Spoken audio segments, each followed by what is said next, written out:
सनातन सांस्कृतिक संघ के तत्वावधान में आयोजित सनातन रक्षा यात्रा 2 का आज लखनऊ में भव्य स्वागत हुआ।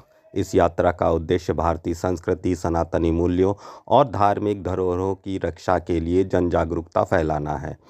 सनातन सांस्कृतिक संघ द्वारा आयोजित सनातन रक्षा यात्रा 2 का नेतृत्व अध्यक्षा हरिप्रिया भार्गव कर रही हैं, जिन्होंने इसे एक जन आंदोलन का रूप दे दिया है और बड़ी संख्या में लोग इससे जुड़ रहे हैं।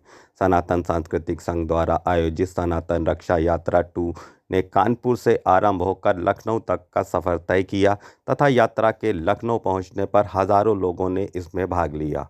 सनातन रक्षा यात्रा में रथ, बसों, गाड़ियों और मोटरसाइकिलों से यात्रा में शामिल हुए लोगों ने पूरे जोश और श्रद्धा के साथ अपनी एकता और समर्थन का प्रदर्शन किया। सनातन रक्षा यात्रा में झांसी, ललितपुर, कानपुर, उरई और लखनऊ जैसे विभिन्न शहरों के लोग यात्रा में उत्साह के साथ शामिल हुए तथा सनातनी समाज के लोग इस आंदोलन को मजबूती भी दे रहे हैं और अपनी संस्कृति एवं धर्म की रक्षा के लिए प्रतिबद्धता दिखा रहे हैं। सनातन रक्षा यात्रा 2 भारतीय संस्कृति, धर्म और सनातनी विरासत की रक्षा के प्रति समर्पण और एकजुटता का प्रतीक बन चुकी है तथा यह यात्रा न केवल सनातनी समाज के लिए बल्कि पूरे भारतीय समाज के लिए एक प्रेरणा है, जो अपनी जड़ों और मूल्यों को संरक्षित करने के लिए हर स्तर पर तैयार है।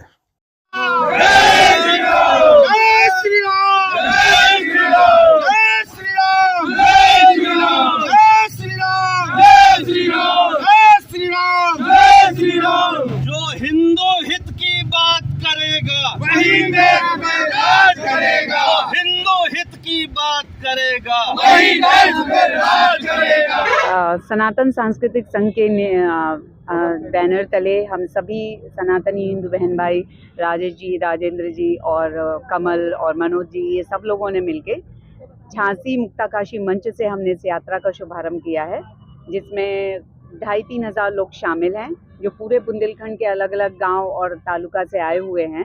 हम सब मिलकर उरई, कानपुर होते हुए अभी लखनऊ पहुंचे हैं, जहां हम महामहिम को एक प्रस्ताव देने वाले हैं, जो बुंदेलखंड बांग्लादेश में हो रहे अत्याचार हैं सनातनी हिंदू बहन भाई के ऊपर।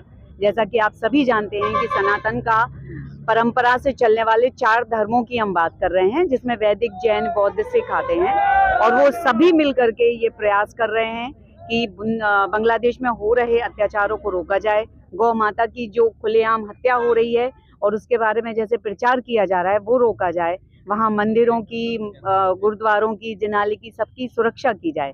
इन्हीं सब बातों को लेके, इन्हीं का उद्देश्य लेके हम सब यहाँ पर शामिल हैं और आए हैं अपने महामहिम को अपना प्रस्ताव देने। और इसके बाद हम सब यहाँ से निकल के अयोध्या जाएंगे, जहाँ हम रामलला का दर्शन करेंगे और सामूहिक रूप से मंत्रोच्चार और पूजा करेंगे। उनसे प्रार्थना करेंगे कि वो हम सबको शक्ति दें और हम सब पे कृपा करें, ताकि ये सनातनियों पे हो रहे अत्याचार देश में या विश्व में अलग अलग जहाँ भी हो रहे हैं, वो सब रुकें और हम सब सनातनी हिंदू बहन भाई एकजुट हो सकें। देखिए, बहुत ही दुखकारी पूरे विश्व के सनातन हिंदू, जैन, सिखों के प्रति हृदय में बहुत उबाल है। जब बच्ची किसी की अगर ऐसा होता है, किसी की हो, या मुस्लिम ईसाई का कोई भेद नहीं है, बच्ची किसी की हो अगर उसके साथ दुराचार होता है, हत्या होती है, कुछ ऐसा कांड होता है, आगजनी होती है, प्रतिष्ठान में पारिक जलते हैं, तो पूरा परिवार, समाज नष्ट होता है। इंसानियत, मानवता का तकाजा है। कभी भी सनातनी किसी पे हमला नहीं करते, आकार ना मारते हैं, ना पीटते हैं। आप उसको हाथी से तुलना कर सकते हैं कि वो सीधा अपना रास्ते चलते हैं। लेकिन आज हमारी इतनी बड़ी आबादी होते हुए भी, मजबूत भारत देश होते हुए भी, आज हमारे बगल में, पड़ोस में हमारे जो बांग्लादेशी हिंदू थे, जो 36% थे, आज 8% बचे हैं। उन पे जुल्म की बेइंतहा शुरू हो गई है। सबसे बड़ा कार्य कि 70 लाख का इजराइल तो अपने यहूदी परिवार और बच्चों, माँ बहनों के लिए युद्ध करके पूरी आधी दुनिया से लड़ सकता है, लेकिन आखिर क्या कारण है कि हमारे राष्ट्र के अध्यक्ष और हमारे देश के तमाम नेता चुपचाप बैठे हैं। हमने 71 का युद्ध भी देखा था, उसमें पूरा देश पीछे खड़ा हो गया। हम युद्ध की बात नहीं करते कि युद्ध ही निराकरण है, लेकिन ये सिर्फ बांग्लादेश में जो जिहादी मनोवृत्ति है, उसमें अविलंब भारत सरकार कठोर कार्रवाई करके, ये टुकुर टुकुर निहारने वाली नहीं, कठोर कार्रवाई करके घुटने पे ला करके उसको देखा है। क्यों?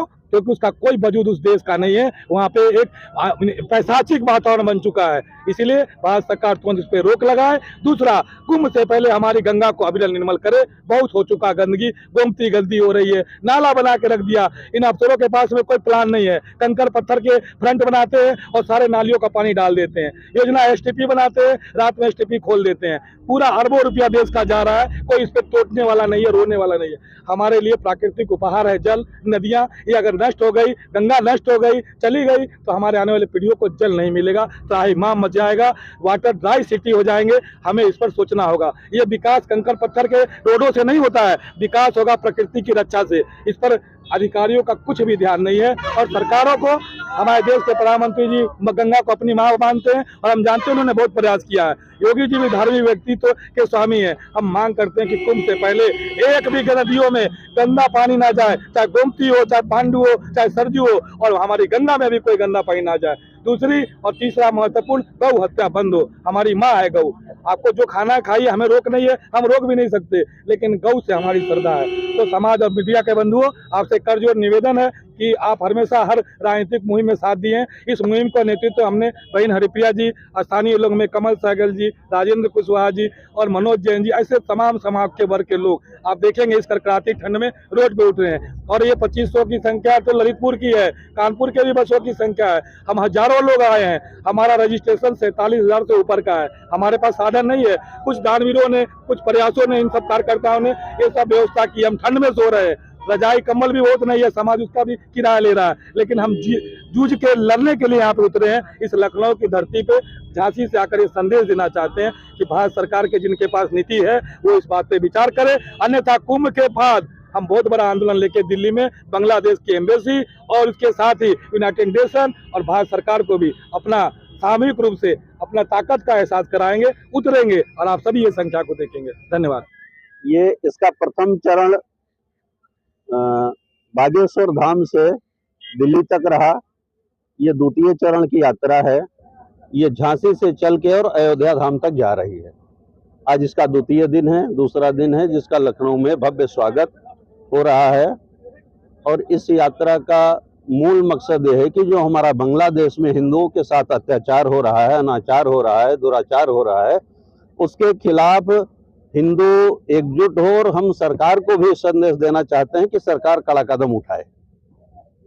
सर, गौरक्षा को लेकर भी इस गौरक्षा तो हमारा हमेशा रहा है और रहेगा ही। हमारा संघ इसी दिशा में हिंदू हित और गौरक्षा और गौ माता और गंगा मैया इन्हीं पे काम करता रहा है। जिन जिलों में आप जा रहे हैं, कैसा रिस्पांस पब्लिक से? बहुत बड़ा रिस्पांस। और अभी आप देखेंगे लगभग यात्रा में हमारे 10,000 हमारे साथ लोग चल रहे हैं और विभिन्न जगहों पे बहुत से लोग स्वागत के लिए आतुर हैं। यहाँ भी हमारे सारे लोग कम से कम 4 घंटे से स्वागत के लिए आतुर हैं। विभिन्न जगहों पे स्वागत हो रहा है, इसलिए थोड़ा विलम्ब है। और बहुत सी ट्रैफिक की बाधाएं आती हैं, इसलिए थोड़ा सा विलम्ब हो रहा है। लखनऊ में कहाँ कहाँ पर स्वागत हो रहा है और कौन कौन प्रमुख लोग शामिल हैं? लखनऊ में एक हमारे बाराबंकी के त्रिवेदीगंज ब्लॉक के ब्लॉक प्रमुख हैं सुनील सिंह साहब, वो स्वागत कर रहे हैं। माननीय विधायक हैं हैदरगढ़ के, वो स्वागत कर रहे हैं। दयाशंकर जी को स्वागत करना था, उनको इसमें रहना था, लेकिन अभी हो सकता आ भी जाएं। उनका सदन चल रहा, हाउस चल रहा है, क्वेश्चन लगे थे, इसलिए अभी वो नहीं आ पाए हैं। विभिन्न जगहों पे ऐसे विभिन्न प्रकार से लोग स्वागत कर रहे हैं।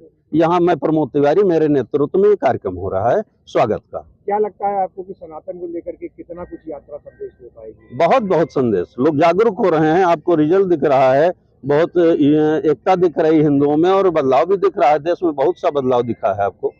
इसी परिप्रेक्ष्य में हम महामहिम को ज्ञापन भी देने आज जा रहे हैं। यात्रा आएगी, उसमें प्रमुख लोग जाएंगे और उसको ज्ञापन देंगे हम।